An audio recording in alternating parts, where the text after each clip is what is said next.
Hello, fellow travelers! Today's the day I've been waiting for 18 months. We're going cruising, and I have so many questions. What's it like aboard one of the first cruises out of Florida? What's the scoop on vaccinated versus unvaccinated? And what about the buffet? Come aboard with Larry and Lynda Jackson as we answer some of these burning questions.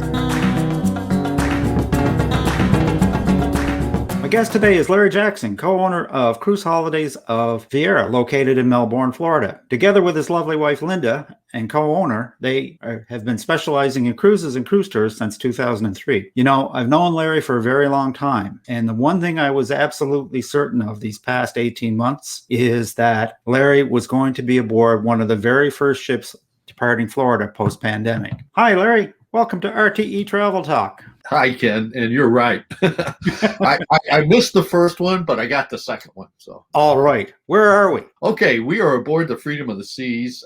We departed Miami yesterday afternoon. Today's Tuesday, and we are the second sailing of the CDC cleared ships from Florida. Right. And there's a big difference between, there are other people cruising from other ports of call, but we are the first. Freedom of the Seas is the first ship that's been cleared by the CDC after doing a simulated cruise. What does that all mean, Larry? Tell me about what went on. How was the boarding process? Okay, well, one important thing about the boarding process is a little bit new to most of our cruisers. Disney's had this for many years, but Royal just instituted, you have a boarding time now, and they are, unbeknownst to us, very strict on that time, so that you don't want to get to the terminal 3 hours early like we did and sit in your car for 2.5 hours. So, oh dear. Yeah, if they say 3 o'clock, they mean 3 o'clock. And actually, they mean 2:30, but that's a little bit different. The boarding process was very simple because now one of the other things that's new to Royal Caribbean is you upload your passport and your photo in their app before you leave home. And then when you get there, all we had to do was show our vaccination card and then show our passport. But our set sail pass was really already printed up and on our phone. Then our key cards were on the mailbox in our stateroom when we got there. So all you did was show those things and then get on board the ship. So that's a pretty smooth process. All things considered. Yeah, it was very good. I don't know why they only had 10 check-in stations. Normally we have like 20 or 30. But one of the things that's happening, Ken, we only have 1,084 passengers on board the ship. Okay. And I think her capacity is somewhere around 3,000 or 3,200. So Lynda calls this small ship sailing on a big ship. Because there are so few people. It was eerie last night at dinner. Going in at 7 o'clock, we were the only two people in 1/4 of the main dining room, wow, all by ourselves, and wow, with the staff standing around looking at us. Can we help you? And the service was impeccable. You had like 5 waiters, and so which brings up a point. If you're thinking about returning to cruising, you really want to do one of these first cruises while the capacity is low. One of the note on the Freedom of the Seas, she's completely sold out through September on these limited capacity sailings. That's amazing. Yeah, well, we kind of expected that because there's such a pent-up demand for people wanting to get back to cruising. Yeah. So 1,084 guests, that would leave you a lot of room. It really does. Now, you asked me about the boarding pass process. One of the things you get is this indicates that you've been vaccinated. So there are places on the ship that only the vaccinated people can go, and unvaccinated people cannot go to them. Okay, one of which is the casino. So I suppose when you think about it, in the casino, though, you could probably understand it because they'd have a tough time keeping social distance in a casino. Exactly. Yeah, and what they are is the venues that are available for the unvaccinated people are basically places where they can be socially distanced. So, for instance, the Schooner Bar, vaccinated people can go in, but then they have another new bar called the Player's Book, which is really, really nice, that was added on next to the casino, and that's where unvaccinated people can. One of the reasons for having unvaccinated people is because of children. And Royal has a real commitment towards families, and they wanted to make this sailing available, and of course, most children can't get vaccines, so that's one of the reasons for most of the adults we see on board are vaccinated. So right, yeah, no, for sure. I looked at in preparation for our chat today. I looked at the Royal Caribbean's FAQ site, and yes, there is places where unvaccinated people can't gather, but really, there's a lot of places that people can go. Yeah, it's pretty amazing. And everybody's pretty much taking it in stride. I didn't know if we were going to have like a two-class system on board the ship. Hey, you're vaccinated, you're not. But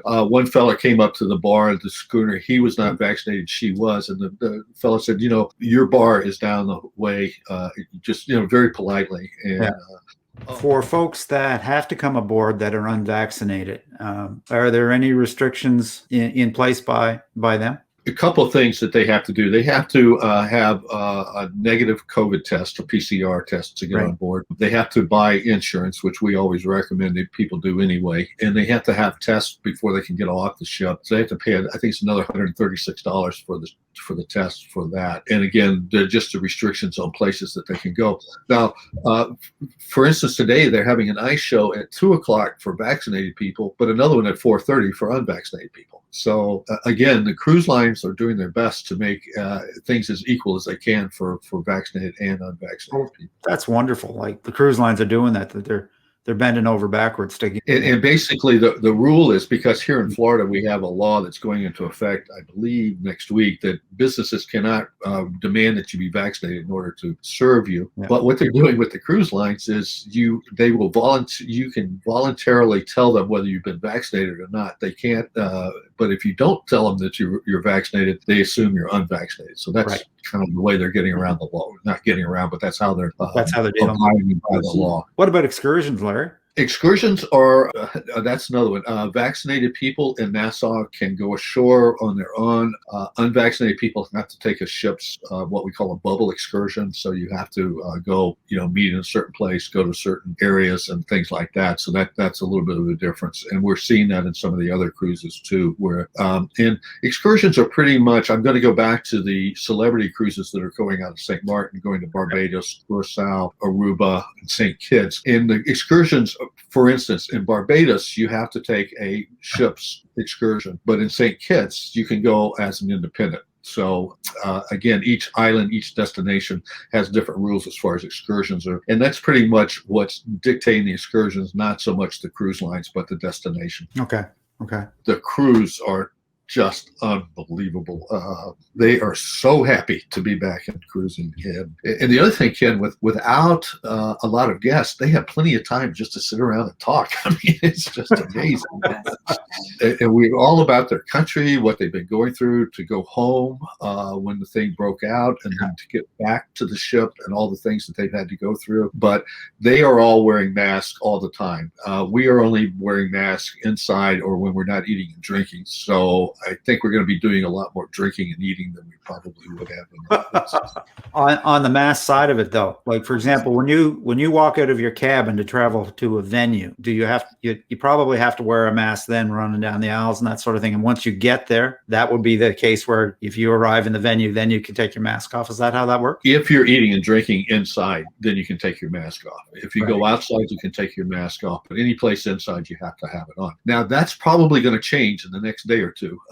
Any minute now, we're expecting an order from the CDC that's going to remove this mask mandate. So we're just kind of keeping our fingers crossed. That's going to, maybe not this cruise, but probably before the next cruise. Okay. Well, we talked about the crew. How's the food? The food, we're on a bit of a limited menu. Last night's dinner menu was on one page, and this morning's breakfast menu was limited. But the food is great, and it comes very hot because they're standing there and wait for it, because they don't have 25 tables to serve. They just go take the order in, stand there and wait for it. And Ken, one other thing I wanted to mention before we leave the crew, because they're all having to wear masks, they all have a little pin on their shirt that shows what they look like without the mask on, which I thought was kind of cool. This is me without my mask. That's what the pin says. But the only complaint the crew had was they didn't give them a notice that they were going to be taking their picture. They just kind of woke them up and said, "Here, take your picture." Oh dear. So the pictures are not quite photo studio quality, but I thought that was kind of clever to have those pins on. You talk about conversing with the crew and stuff.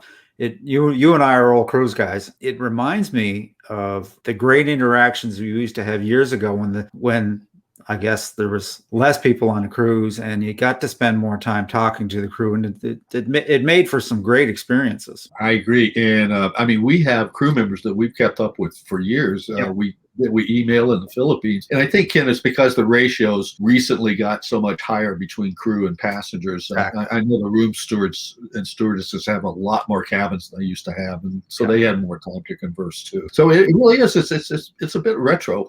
This whole experience. So. What do you expect going forward? Well, today, I think what's going to happen, you mean as far as cruising is concerned? Yeah. Yeah, I think as more people get adjusted and say, okay, it's not as bad as we thought it was going to be. There's been no outbreak. I mean, I think people are kind of waiting. Is there going to be this big, massive breakout, or are we going to get quarantined and can't get off the ship, or are we going to wind up in St. Martin and we can't come home, and that sort of thing? And I think as that confidence builds in more and more people, we're starting to see more people booking. 2021 is not that great, but 2022 looks like it's going to be a banner year. And like you said, the fact that this ship is sold out all the way through September in its limited capacity. And then as our capacity start to increase, then I think we'll see more and more. I would caution people, though, the pricing, I think, is probably a little high right now because of a couple of factors. One is people are using future cruise certificates. Okay. And they're booking things. I'm not sure they're really going to go on that cruise, but when a cruise line looks at the bookings on a ship, they have algorithms that almost automatically raise the prices. So that's one of the things that's happening. So we have seen, and for instance, we were supposed to be on a St. Martin cruise last week, and the price dropped on that almost $1,500 per person over a 6-week period as they got closer to sailing. So that's one of the things I would caution when you're looking at pricing right now. It's probably going to go lower, but most everybody has a guarantee that if it does drop, they're going to lower the price. We do it at Cruise Holidays of Viera, but the cruise lines are doing it now also. Ken, one of the other things that we have noticed on the ship is the cleaning. Every time anybody gets up from a table, no matter where it is, in a bar, restaurant, whatever, someone's right there spraying it down, changing the tablecloth. They are really, really very conscious about all the cleaning. I think our norovirus breakouts are going to go way down after all of this. The other concern has been the buffet, and there's really no difference except that the staff is serving you, and that's what Holland America does the first 2 days on a cruise anyway because of norovirus, and I think Celebrity does. So it's really no impact whatsoever. The buffet is fully stocked, fully staffed, just like it always has been. So that was on my mind. There's no real change in the buffet. Not really, no. And it's just you can't serve yourself, and that's not a big deal because we've been doing that for years on ships. And now what our itinerary is going to be is we're going to be today we're at sea. Tomorrow we'll be at CocoCay. And we haven't been to the private island since it was revamped with when they put so we're kind of excited to see that. And then the next day we'll be in Nassau. And we're kind of excited about that too because Nassau just built a brand new passenger terminal, and I don't know if you remember the old one was very small and crowded, and so we're kind of excited to see what the new one looks like and also how they're faring there without having any ships in port. So the only people that are calling there are us, and then the Adventure of the Seas is sailing out of there, home ported in Nassau, right? Well, it sounds like you guys are having a great time. We are. Lynda started crying as soon as we got on the ship because we're back at sea. I mean, it's the last time we were at sea, we were on the Koningsdam last March 15th, and we were the last ship into Fort Lauderdale, and we got off we had 60 passengers on board with us, and I was sweating bullets that they were going to let us off the ship, and they did, and we had 2 buses out there waiting for us. Unfortunately, we were able to get off, but and I'll never forget March 13th. We were sitting in our stateroom when the email came down and said that the cruises had been suspended voluntarily. You came home to a whole new world. We did, and but Cruise Holidays of Viera is still here, and we're going strong, and we're striking out into a new world. Well, Larry, yes, exactly right. This has been extremely, extremely informative. I am so happy to see you guys on board a ship and smiling. If folks want to learn more about Cruise Holidays of Viera or get on board a cruise with you guys, where can they contact you? Well, the best way is just dial us up on your cell phone, 321-242-1331. We have a little bit of limited hours now, but we got a great answering machine. And then, of course, our website, justcruisingviera.com. That's where we're going to list all of the, we're really getting started in some more cruises, group cruises. And so now that the air is clearing up a little bit, we're starting to plan some things for next year. Well, Larry, this has been great. As always, very informative. Here's a wish for you and Lynda for many more happy travels, and we'll talk to you again real soon. Thanks so much, Ken. It's been my pleasure. All right. Take care, Larry. And that about wraps things up for today, folks. My special thanks to Larry Jackson of Cruise Holidays of Viera. If you'd like to reach Larry, I'll leave his contact information in the description for those of you looking to book that next great vacation with Royal Caribbean. If you'd like to reach us, leave a comment, send an email to questions@realtravelexperts.com, or visit our website. We always respond. On a personal point of privilege, I'd like to extend my best wishes to Royal Caribbean and the crew of Freedom of the Seas. Your Herculean efforts to return to cruising are certainly appreciated. May the wind always be at your back and the seas in front of you forever smooth. And as always, folks, if you enjoyed this video, a like, subscribe, and a bell ring is certainly appreciated and helps us spread the word. And until next time, happy travels.